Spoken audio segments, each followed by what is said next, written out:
Greetings, everyone. Welcome back to a journey through the Word of God, the study of the four Gospels. We are currently in Matthew Chapter 14.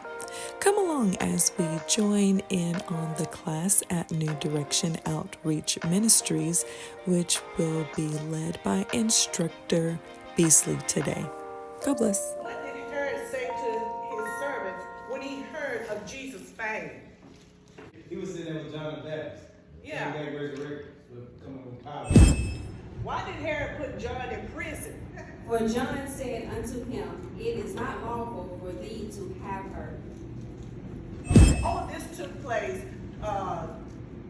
Herod put John the Baptist in prison or whatever because he said it wasn't morally for him to take Herod as his wife. There was a lot that happened with Herod and John the Baptist and stuff because his niece came, and as we read on down, the niece came and she danced for them when they had a dinner. And as it was said, the way she danced was not right. So, but he was pleased with it. So he made an oath to her to give her whatever she wanted. And because of her mother, she wanted John the Baptist dead. So the daughter asked for John's head on a charger. She wanted his head on the platter. But she did it because the mother wanted it done. And why did she want it done? She was mad because he said that it wasn't lawful, it wasn't moral for Herod to have her as the wife. So he promised her that he would give her whatever she asked for. And so that's what she asked for John the Baptist's head to be on the platter. And but the king didn't want to do it because the people knew that they said that John the Baptist was a prophet.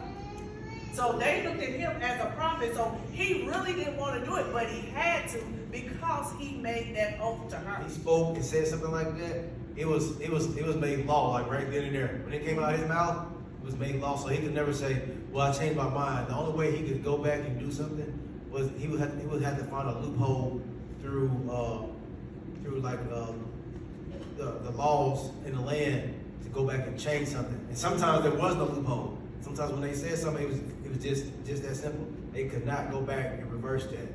Right. We're going to step into where Jesus comes and he's feeding the 5,000 of the people with little bit of food. Why did the disciples ask Jesus to send the multitude away when it was evening? In verse 16, but Jesus said unto them, They need not require to give ye them to eat. What did Jesus say when they told him they only had 5 loaves and 2 fish? Bring them hither to him. That's right. Yes, bring them to me. What was he telling him to bring to him?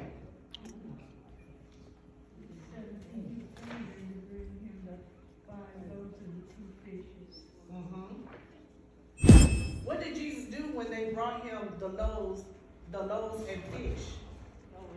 19 is when he brought it to him, and he blessed it, and he broke and gave the loaves to his disciples, and the disciples to the multitude. 2 loaves of bread, 2 fish and 5 loaves of bread, and held it up and he blessed it. And it became plenty. Was it enough to feed everyone after Jesus blessed it? Everybody can answer that one. Yes. Was there any left? Yes. Yes. And how much, Sister Tazika? That's right. So, how many men were able to eat and be filled from the 5 loaves and 2 fish after Jesus prayed over it? Brother Sears. 5,000 men. 5,000. But it said 5,000 men. That's not counting the women and the children. So that means it was more than just 5,000. And he took 5 loaves of bread and 2 fish. But what did Jesus do after he fed the multitude and sent them away? And when he had sent the multitudes away, he went up into a mountain apart to pray. And when the evening was come, he was there alone. All right. Even Jesus had pray. He has to walk by himself and steal away and pray. And he moves us to do the same thing, to just get out besides ourselves, get away alone sometimes, and have some one time with our lives. And they come up all of a sudden. Well, you didn't have enough faith. You know, we gotta have faith. That God's able to do any and everything that He says He's gonna do. So you gotta have faith. So instead of being afraid of it. No, he was afraid. So instead of being afraid, just have faith in God that you can do the impossible.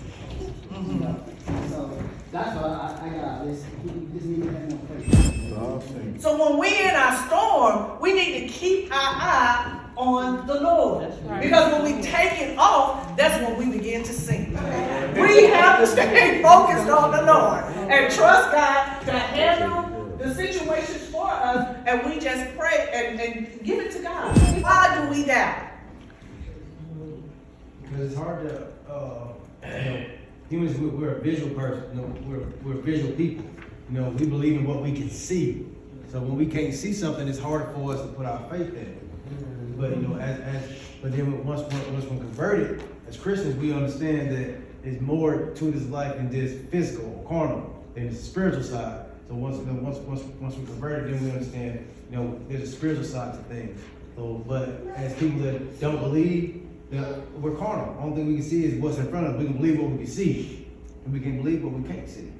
And those things, you want it right then, and Amen. prolong or whatever, well, I doubt it's gonna happen, because, it should have happened, because everybody wants it right then and there, That's part of the doubt too, I guess. Thank you for joining us. Join us again next week when we study Matthew chapter 15 with Instructor Armstrong. May God add a blessing to the readers, hearers, and doers of His word, plus learning be unto you. God bless.